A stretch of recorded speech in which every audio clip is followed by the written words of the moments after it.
৮৬ বছর বয়সে হজরত ইব্রাহিম আলাহিসাল্লাম একদা মহান আল্লাহ তাআলার দরবারে আরজ করলেন, হে আমার প্রতিপালক, আপনি আমাকে একজন সৎকর্মপরায়ণ ও নেক পুত্র দান করুন, যার দ্বারা আমার বংশধারা অব্যাহত থাকে। হজরত ইব্রাহিম আলাহিসাল্লামের কথা শুনে মহান আল্লাহ তাআলা তার দোয়া কবুল করলেন এবং তার স্ত্রী হাজেরাকে চাঁদের মতো ফুটফুটে একটি পুত্র সন্তান দান করলেন। এই রকম ছেলে পেয়ে ইব্রাহিম আলাহিসাল্লামের যে কি আনন্দ তা তিনি ভাষায় প্রকাশ করতে পারলেন না। তিনি তার ছেলের নাম রাখলেন ইসমাইল। কিন্তু মহান আল্লাহ তাআলা ইব্রাহিম আলাইহিসসালামকে তার বন্ধু বানানোর জন্য কত যে পরীক্ষা করেছেন তার হিসাব নেই। শিশুপুত্রের ব্যাপারেও তাকে পরীক্ষায় ফেললেন। বললেন, হে ইব্রাহিম, শিশু ইসমাইল ও হাজেরাকে আল্লাহর জন্য মক্কার নির্জন প্রান্তরে রেখে এসো। ইব্রাহিমের কাছে আল্লাহর হুকুম আসতে দেরি, তিনি তা পালন করতে দেরি করলেন না। আল্লাহর হুকুমে তিনি পুত্র ইসমাইল ও স্ত্রী হাজেরাকে নিয়ে ফিলিস্তিন থেকে মক্কার দিকে রওনা করলেন। বেশি কিছুদিন পথ চলার পর অবশেষে একদিন তিনি তাদের নিয়ে মক্কায় এসে উপস্থিত হলেন। এখন যেখানে কাবা ঘর ও জমজমের কূপ, সেখানেই একটি গাছের নিচে তাদের রাখেন। তখন মক্কায় কোনো মানুষ ছিল না, পানিও ছিল না। তাই ইব্রাহিম আলাইহিসসালাম তাদের এক খালা খেজুর ও এক ব্যাগ পানি দিয়ে তিনি ফিরে চললেন ফিলিস্তিনের দিকে। হাজেরা তার পিছু পিছু দৌড়ে এলেন এবং বললেন, আপনি কি আল্লাহর হুকুমে আমাদের এখানে রেখে যাচ্ছেন? স্ত্রীর কথা শুনে ইব্রাহিম আলাইহিসসালাম জবাব দিলেন, হ্যাঁ। এ কথা শুনে হাজেরা বললেন, ঠিক আছে, তাহলে নিশ্চয়ই আল্লাহ আমাদের রক্ষা করবেন। এ কথা বলে হাজেরা ফিরে এলেন যথাস্থানে। এদিকে ইব্রাহিম আলাইহিসসালাম তার প্রিয়তম পুত্র ও স্ত্রীকে রেখে ফিরে যাচ্ছিলেন, ফলে তার বুকটা ফেটে যাচ্ছিল। তার হৃদয়ের কান্না তখন আল্লাহ ছাড়া কেউ দেখেনি। এইভাবে কেটে গেল বহু বছর। অতপর এক রাতে হজরত ইব্রাহিম আলাইহিসসালাম স্বপ্নে দেখলেন যে কে যেন তাকে ডেকে বলছে, হে আল্লাহর বন্ধু, আপনি আল্লাহর রাস্তায় কুরবানি করুন। নবীর প্রতি স্বপ্নাদেশ ওহির সমতুল্য। তাই হজরত ইব্রাহিম আলাইহিসসালাম স্বপ্নে কুরবানির আদেশ পেয়ে অস্থির হয়ে ওঠেন। অনেক চিন্তা ভাবনা করে তিনি দুম্বা উট কুরবানি করে দিলেন। অতপর দ্বিতীয় রাতেও তিনি আবার একই স্বপ্নে দেখলেন কেউ একজন তাকে বলছেন, হে আল্লাহর বন্ধু, আপনি আল্লাহর রাস্তায় কুরবানি করুন। এবারেও নবী 200 উট কুরবানি করলেন। অতপর তৃতীয় রাতেও তিনি একই স্বপ্ন দেখলেন। তৃতীয়বারের তিনি 200 উট কুরবানি করলেন। চতুর্থ রাতে তিনি স্বপ্নে দেখলেন কে যেন তাকে বলছেন, হে আল্লাহর দোস্ত, আপনি আল্লাহর রাস্তায় আপনার প্রিয় বস্তু অর্থাৎ আপনার প্রিয় সন্তানকে কুরবানি করুন। এবারের স্বপ্ন দেখে তিনি হতবুদ্ধি হয়ে ঘুম থেকে উঠে বসলেন। তার সন্তান বলতে হজরত ইসমাইল আলাইহিসসালাম ব্যতীত আর কেউ নেই। সে সন্তান তার নির্বাসিত মাতার নিকট থাকে। নবী তাদের সাথে তেমন সম্পর্ক রাখেন না। এমতো অবস্থায় এহেন এক চরম প্রত্যাদেশ কিভাবে তিনি বাস্তবায়িত করবেন, এই ভেবে তিনি অস্থির হয়ে গেলেন। তাই ভোরবেলায় নবী ইব্রাহিম বিবি সারার নিকট তার স্বপ্নের কথা আলোচনা করলেন। তখন বিবি সারা আলাইহিসসালাম নবীকে বললেন, আপনি অতি সত্বর এই প্রত্যাদেশ কার্যকারী করার জন্য প্রস্তুত হন। অতপর হজরত ইব্রাহিম আলাইহিসসালাম অত্যন্ত ভারাক্রান্ত মন নিয়ে মক্কার উদ্দেশ্যে রওনা করলেন। সঙ্গে তিনি একখানা ছুরি ও কিছু রশি নিলেন। মক্কা পৌঁছে তিনি হাজেরার আস্থানায় গিয়ে বসলেন। সেখানে কিছু সময় বিশ্রাম নিয়ে হাজেরাকে ডেকে বললেন, হাজেরা, তুমি ইসমাইলকে ভালো পোশাক পরিয়ে আতর গোলাপ লাগিয়ে উত্তম রূপে সাজিয়ে দাও।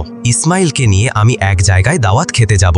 দীর্ঘদিন ধরে সম্পর্কবিহীন পিতা পুত্রের মাঝে নতুন করে গভীর সম্পর্ক হতে যাচ্ছে দেখে হাজেরা অত্যন্ত খুশি হলেন এবং পুত্র ইসমাইলকে উত্তম রূপে সাজিয়ে দিলেন। হজরত ইসমাইল আলাইহিসসালামের বয়স ছিল তখন 9 বছর। দেখতে ছিল ফুটফুটে সুন্দর। হজরত ইব্রাহিম আলাইহিসসালাম পুত্রকে নিয়ে রওনা করলেন। ইতিমধ্যে শয়তান এসে বিবি হাজেরাকে বলল, তোমার পুত্র ইসমাইল কোথায়? বিবি হাজেরা বললেন, তার পিতার সঙ্গে দাওয়াত খেতে গিয়েছে। শয়তান তখন বলল, এসব মিথ্যা কথা, তোমার স্বামী তোমার পুত্রকে কুরবানি করার জন্য এক নিভৃত স্থানে নিয়ে যাচ্ছে। বিবি হাজেরা মানুষের রূপধারী শয়তানকে বললেন, যদি আল্লাহ তাআলা কোরবানির মাধ্যমে ইসমাইলকে কবুল করেন তবে আলহামদুলিল্লাহ, এতে আমার উদ্বিগ্ন হবার কোনো কারণ নেই। তাই তুমি এখান থেকে ফিরে যাও। শয়তান যখন এখানে কোনো সুবিধা করে উঠতে পারল না, তখন সে হজরত ইব্রাহিম আলাইহিসসালামের নিকট গিয়ে পিছন থেকে ইসমাইল আলাইহিসসালামকে ডাক দিয়ে বলল, হে ইসমাইল, তুমি কোথায় যাচ্ছ? ইসমাইল আলাইহিসসালাম বললেন, আমি আমার পিতার সঙ্গে দাওয়াত খেতে যাচ্ছি। তখন শয়তান বলল, দাওয়াত তা তো ঠিক আছে, তবে খাবার কোনো দাওয়াত নয়। আল্লাহ তাআলার নির্দেশে তোমার পিতা তোমাকে কুরবানি করার দাওয়াতে নিয়ে যাচ্ছে। একটু পরে তোমার গলায় ছুরি চালিয়ে আল্লাহর নামে তোমাকে কুরবানি কুরবানি করা হবে। শয়তানের কথা শুনে হজরত ইসমাইল আলাইহিসসালাম তখন বললেন, আল্লাহ তাআলা যদি আমার কুরবানি মঞ্জুর করে থাকেন তবে আমার কপাল ধন্য, এতে অস্থির হবার কোনো কারণ নেই। অতঃপর তিনি তার পিতাকে সম্বোধন করে বললেন, আব্বাজান, পিছন থেকে কে যেন আমাকে বলছে আপনি আমাকে কুরবানি করার জন্য এক নিভৃত স্থানে নিয়ে যাচ্ছেন। তখন হজরত ইব্রাহিম আলাইহিসসালাম বললেন, শয়তান তোমাকে প্রতারণা করছে, তুমি ওর প্রতি পাথর নিক্ষেপ করো। হজরত ইসমাইল আলাইহিসসালাম পিতা আদেশ অনুসারে তৎক্ষণাৎ 7খানা পাথর নিক্ষেপ করলেন। ফলে শয়তান তখন সেখান থেকে পালিয়ে গেল। এই পাথর নিক্ষেপ হজ আদায়ের জন্য একটি জরুরি শর্ত, ওয়াজিব হিসেবে গণ্য করা হয়েছে। অতঃপর কিছুক্ষণ পর হজরত ইব্রাহিম আলাইহিসসালাম পুত্র ইসমাইলকে নিয়ে মিনার এক নিভৃত স্থানে গিয়ে থামলেন এবং পুত্রকে বললেন, হে বৎস, আমি 4 রাতে স্বপ্নযোগে কুরবানি করার আদেশ পেয়ে আসছি। আমি সেই পরিপ্রেক্ষিতে 600 উট কুরবানি করেছি। শেষবারে আমার প্রিয় সন্তানকে কুরবানি করার আদেশ পেয়ে তোমাকে আল্লাহর নামে কুরবানি করার উদ্দেশ্যে এখানে নিয়ে এসেছি। হজরত ইসমাইল আলাইহিসসালাম পিতার মুখে এই কথা শুনে বললেন, আলহামদুলিল্লাহ, আল্লাহ তাআলার নির্দেশ আমার জন্য সৌভাগ্যের দ্বার খুলে দিয়েছে। আল্লাহ তাআলা কবুল করেছেন আমাকে, এজন্য আমি অত্যন্ত আনন্দিত। আপনি এই কাজ সমাধা করার ক্ষেত্রে আমাকে পরিপূর্ণ ধৈর্যশীলদের অন্তর্ভুক্ত দেখতে পাবেন। আপনি আর বিলম্ব না করে আল্লাহ তাআলার আদেশ অনুসারে কাজ আরম্ভ করুন। আল্লাহ রব্বুল আলামিন হজরত ইব্রাহিম আলাইহিসসালাম ও হজরত ইসমাইল আলাইহিসসালাম এর এই কথাগুলি সূরা সাফফাতে অত্যন্ত চমৎকারভাবে উল্লেখ করেছেন।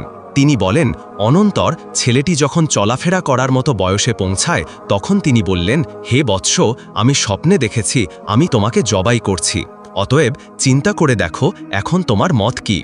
ছেলেটি বলল, হে আমার পিতা, আপনি যা করতে আদিষ্ট হয়েছেন তা করে ফেলুন, ইনশাআল্লাহ আপনি আমাকে ধৈর্যশীলদের অন্তর্ভুক্ত পাবেন। হজরত ইব্রাহিম আলাইহিসসালাম বললেন, ইহা আমি কিভাবে সমাধান করব? ইসমাইল আলাইহিসসালাম তখন বললেন, প্রথমে আপনি আমার হাত পা বেঁধে নিন, পরবর্তীতে আমাকে বিপরীত দিকে কাত করে শুইয়ে দেবেন, যেন আপনি সরাসরি আমার মুখমণ্ডল দেখতে না পান। তারপরে আমার গলদেশে চুরি চালনা করুন, আপনি অবশ্যই কৃতকার্য হবেন।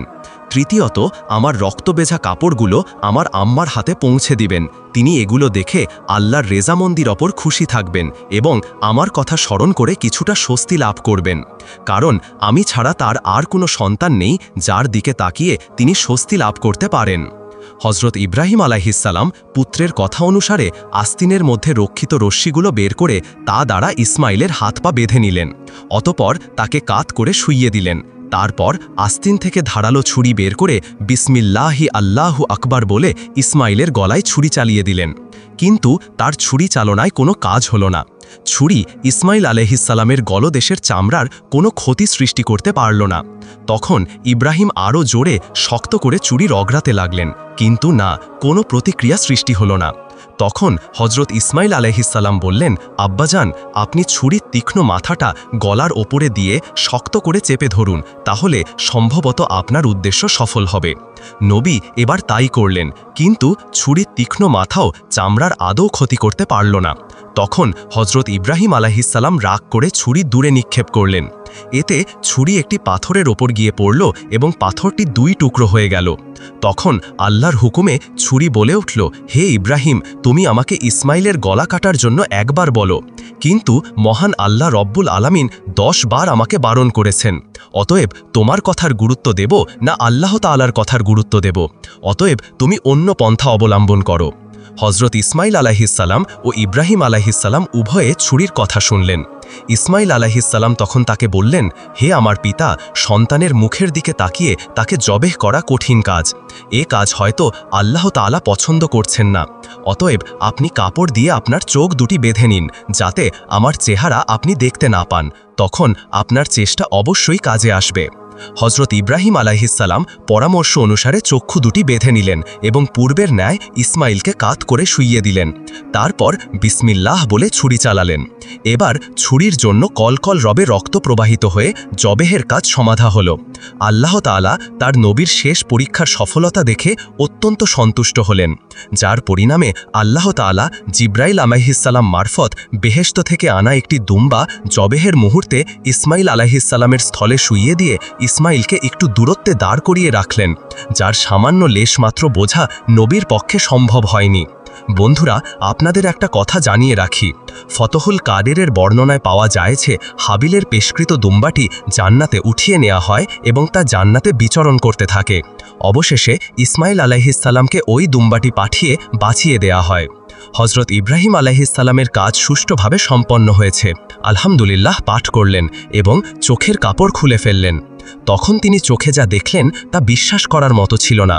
তাই তিনি একবার চোখ দুটি 2 হাত দিয়ে মুছে চারিদিকে তাকালেন। বাস্তব দৃশ্য ভালোভাবে দেখে নিয়ে ক্ষণিক নিস্তব্ধ হয়ে দাঁড়িয়ে রইলেন। হজরত ইসমাইল আলাইহিসসালাম নির্বাক হয়ে তার দিকে তাকিয়ে রইলেন। ক্ষণিক পরে পিতা পুত্রের কাছে গিয়ে তাকে বুকে জড়িয়ে ধরলেন এবং চোখের পানি ছেড়ে দিয়ে পাঠ করতে লাগলেন, সুবহানাকা আল্লাহুম্মা। অতপর পিতা ও পুত্র একত্রিত হয়ে শুকরিয়ার নামাজ আদায় করলেন। এই মুহূর্তে হজরত জিব্রাইল আলাইহিসসালাম সেখানে অবতীর্ণ হলেন। তিনি সহজে উচ্চারণ করেছিলেন, আল্লাহু আকবার, আল্লাহু আকবার, লা ইলাহা ইল্লাল্লাহু। অতপর তিনি হজরত ইব্রাহিম আলাইহিসসালামের নিকট এসে বললেন, হে আল্লাহর দোস্ত, আল্লাহ আপনাকে সালাম প্রেরণ করেছেন। আল্লাহ তাআলা নবীকে লক্ষ্য করে আরও বলেছেন, ইব্রাহিম, তুমি আল্লাহ তাআলার উদ্দেশ্যে তোমার স্বপ্নকে বাস্তবায়িত করেছ। নিঃসন্দেহে এটা ছিল এক মহাপরীক্ষা। আমি এভাবে আমার সৎ ও উদার বান্দাদের পুরস্কৃত করে থাকি। হজরত ইব্রাহিম আলাইহিসসালাম আল্লাহ তাআলার প্রেরিত সুসংবাদ শুনে অত্যন্ত খুশি হলেন এবং তার দরবারে শুকরিয়া আদায় করলেন। অতপর তিনি ইসমাইল আলাইহিসসালামকে নিয়ে বিবি হাজেরার নিকট চলে গেলেন। সেখানে গিয়ে তিনি হাজেরাকে সমস্ত ঘটনা খুলে বললেন। হাজেরা তখন আল্লাহ তাআলার শুকরিয়া আদায় করলেন। হজরত জায়েদ ইবনে আরকাম রাদিয়াল্লাহু তাআলা আনহু হতে বর্ণিত, তিনি বলেন, কতিপয় সাহাবা রাসূল আলাইহিসসালামকে জিজ্ঞেস করলেন, হে আল্লাহ রাসূল, কোরবানি কি? রাসূল আলাইহিসসালাম বললেন, কোরবানি মুসলিম মিল্লাতের বা জাতির পিতা ইব্রাহিম আলাইহিসসালামের সুন্নাত। তারা আবারও প্রশ্ন করলেন, এর মধ্যে আমাদের জন্যে কি আছে? রাসূল আলাইহিসসালাম বললেন, কোরবানির পশুর প্রতিটা পশমের বিনিময়ে একটি করে নেকি আছে। তারা বললেন, ভেড়ার তো অসংখ্য পশম আছে। রাসূল আলাইহিসসালাম তখন বললেন, ভেড়ার প্রতিটি পশমের বিনিময়ে একটি করে নেকি দেয়া হবে, যদি তা খালেস নিয়তে কোরবানি করা হয়। আবু দাউদ শরীফের এক হাদিসে বর্ণিত আছে যে রাসূল আলাইহিসসালাম বলেছেন, আল্লাহর নিকট সবচেয়ে মর্যাদার দিন হচ্ছে কোরবানির দিন।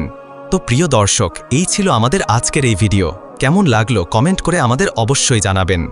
আজ তাহলে এই পর্যন্তই। আপনারা ভালো থাকবেন, সুস্থ থাকবেন। আল্লাহ হাফেজ।